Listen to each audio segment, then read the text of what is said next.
मेरा हृदय पीड़ित हो रहा और इन देवता लोगों ने निर्णय किया। मैं खुद भागा आया। मैं इस पार्टी पर कोई मेहरबानी नहीं कर रहा, मैं किसी पर कोई मेहरबानी नहीं कर रहा। मैं उस देव की प्रेरणा से इस खिलवाड़ से बाज आओ, नहीं तो वो हस्तक्षेप।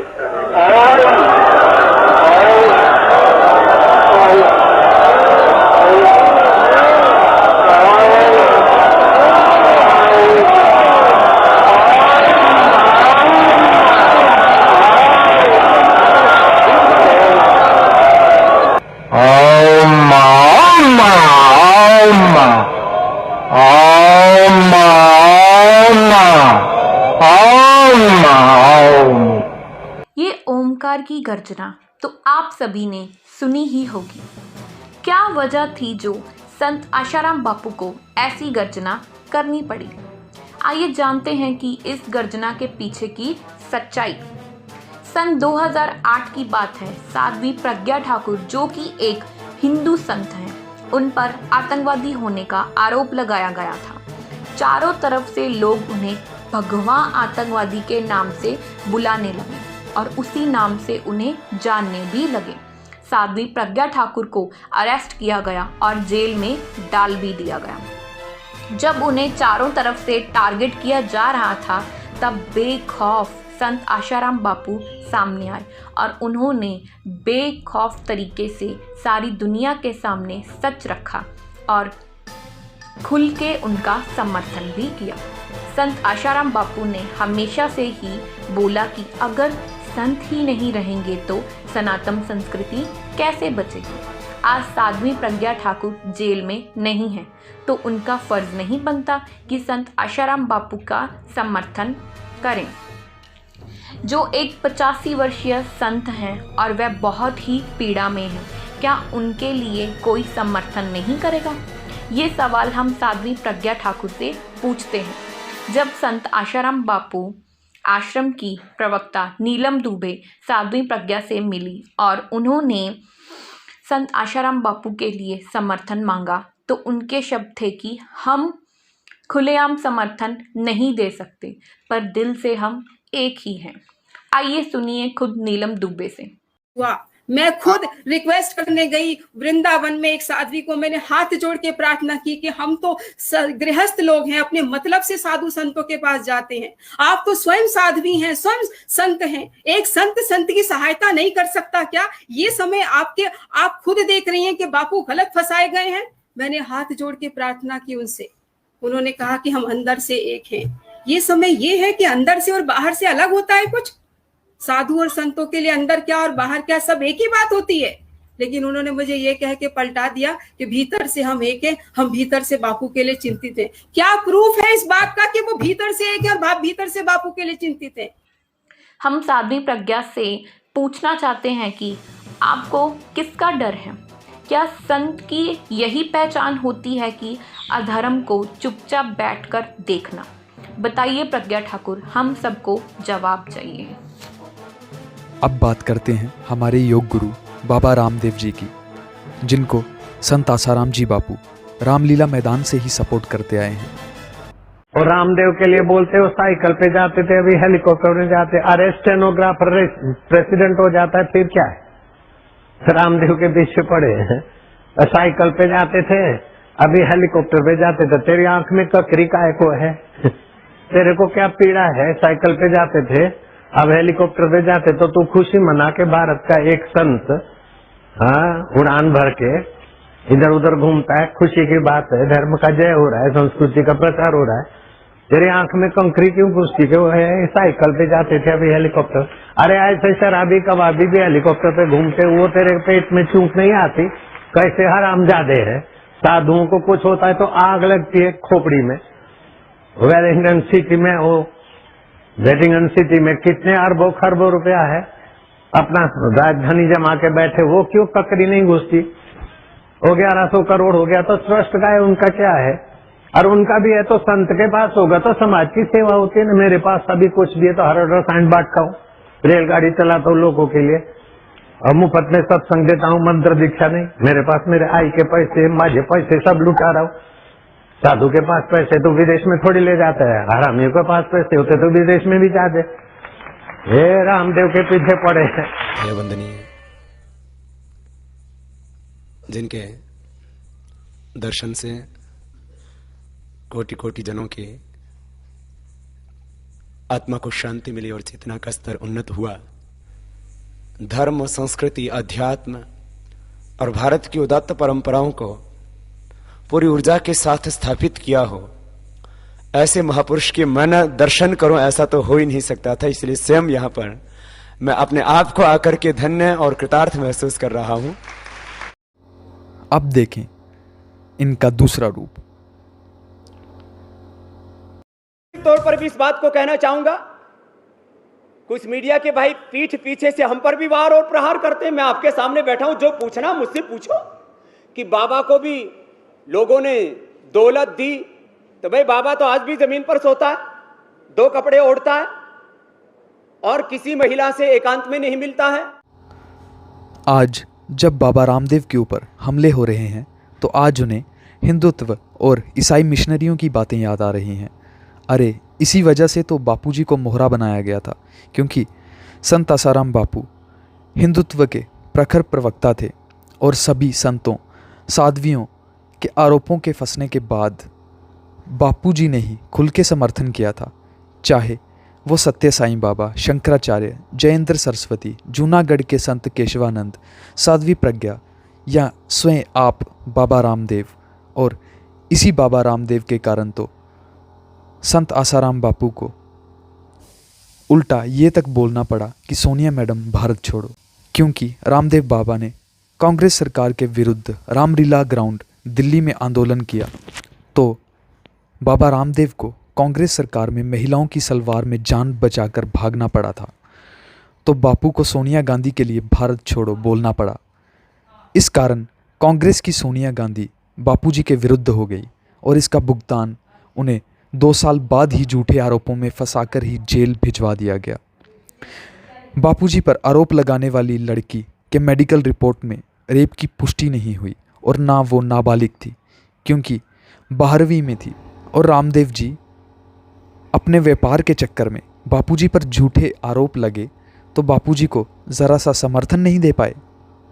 और आज बापूजी की कितनी नाजुक हालत है और उन्हें कोरोना हुआ है, तो बापूजी की आयुर्वेदिक इलाज की मांग पे भी रामदेव चुप रहे। आखिर क्यों?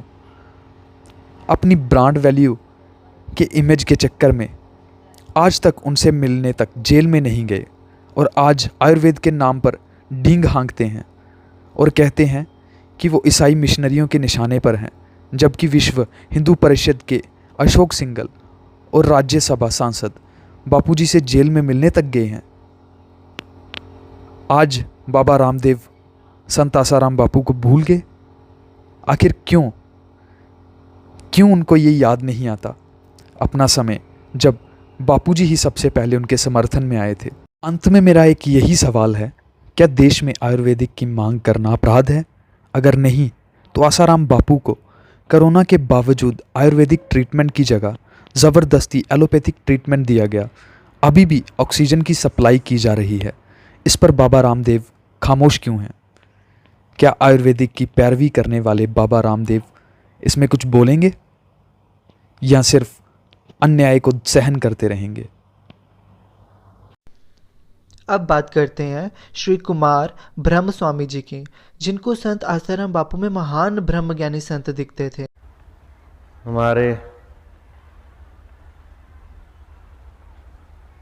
अत्यंत निकट में ये क्या कर रहे हैं?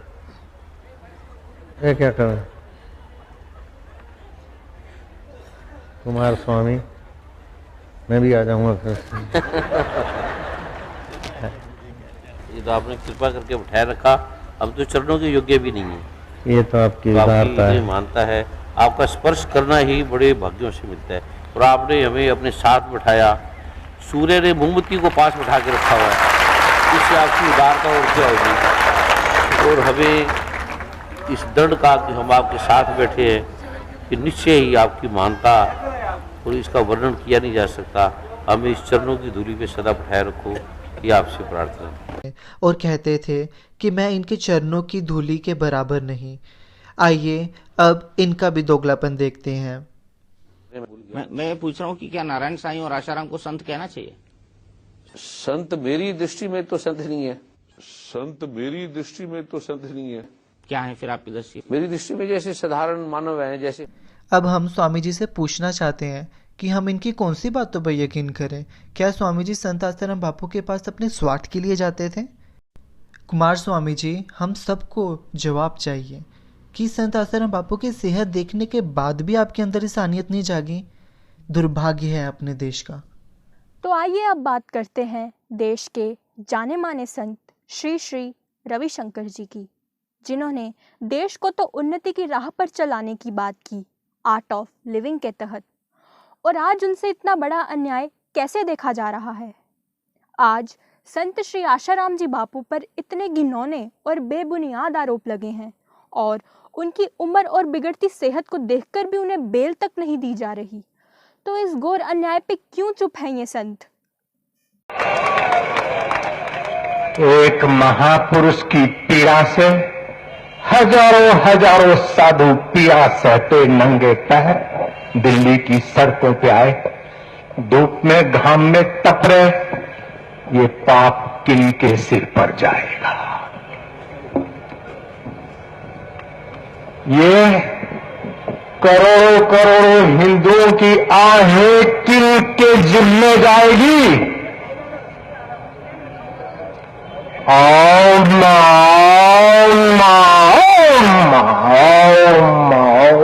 धनेश्वरवादी कहो अथवा अपना अहंकार सिद्ध करने के लिए किसी भी हद पे जाने वाले तमस प्रधान प्रकृति के कूटनीतिज्ञ कहो, लेकिन उनके सामने अब हम सभी को मिलकर लोहा लेने के लिए तैयार रहना पड़ेगा।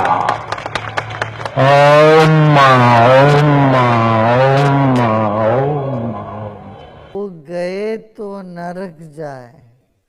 तो जैसे कि आपने देखा कि आशाराम जी बापू संतों का समर्थन करने में कभी पीछे नहीं हटते, और श्री श्री रविशंकर जी के दोगलेपन को देखते हुए मेरे कुछ यह सवाल हैं। श्री श्री रविशंकर जी तो सरकार के पीछे पीछे चलने वाले हैं और भूतकाल में पूज्य संत श्री आशाराम जी बापू के सामने इन्होंने स्वीकार किया था कि हम तो आपके ज्ञान का ही प्रचार प्रसार करते हैं, और अब ऐसा बोलना शुरू किया कि ऐसे लोगों को नर्क जाना चाहिए, और ये जो इल्ज़ाम लगा है ये संत समाज में बहुत बड़ा दब्बा है आदि आदि। तो ये इनके अधकचरे ज्ञान को ही प्रदर्शित करता है। और जी हाँ, मेरी श्री श्री रविशंकर जी से गुजारिश है कि आप सारे मुद्दों पर भागे भागे फिरते हैं, सारी चीज़ों पे सवाल उठाते हैं। क्या आपने कभी आशाराम जी बापू के साधकों की बात सुनने का प्रयास किया? क्या आपने कभी आशाराम बापू के ऊपर षड्यंत्र के पीछे सत्य जानने का प्रयास किया? उत्तर में शायद ना ही मिलेगा। ऐसे लोग सत्य को जानते हुए भी नहीं समर्थन करते, और तो और ये सत्य जानने की इच्छा भी नहीं रखते। इनसे और क्या आशा की जा सकती है? और अंत में मैं यही कहना चाहूँगी कि अगर एक संत होकर भी आप दूसरे निर्दोष संत का समर्थन नहीं कर सके तो आपका संतत्व किस काम का?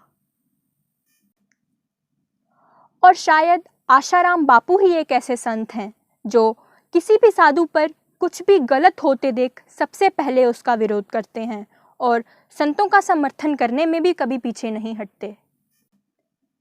शायद यही कारण है कि आज संत श्री आशाराम जी बापू कारागृह में हैं। पर दुर्भाग्य है कि आज के साधु समाज बापू जी पर गलत आरोप लगने पर भी चुपचाप बैठे हैं। एक सच्चा संत दूसरे सच्चे संत की निंदा नहीं कर सकता, और अगर करता है तो वह सच्चा संत ही नहीं है। जय हिंद, जय भारत।